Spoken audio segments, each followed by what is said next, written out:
Hello guys, yan o, share ko lang po sa inyo ang ganda ng bundok guys oh. Tapos lagi po yung ganyan may cloudy. Laging may pag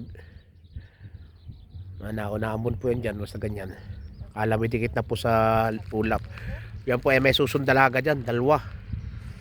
Ganda ng pagkakabilog. Yan po sa may kaso maulap lang eh.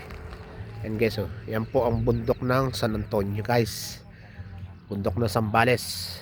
Yan. Ganda guys oh, doon may susong dalagita. Ito sinasabi nila susong dalaga. Diyan sa may area yan guys. Ito daw po yung gagawin solaran. Ewan ko kung kailan.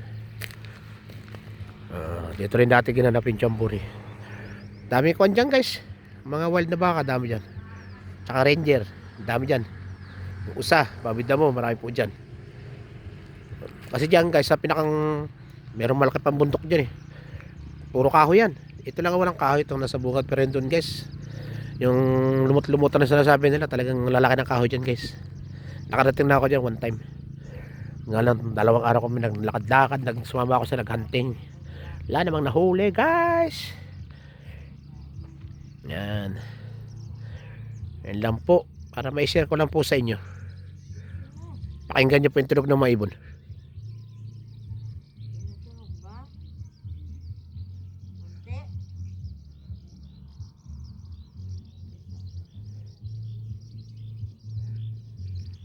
Bye guys, tuwan po yung mga ibon at umaraw na po.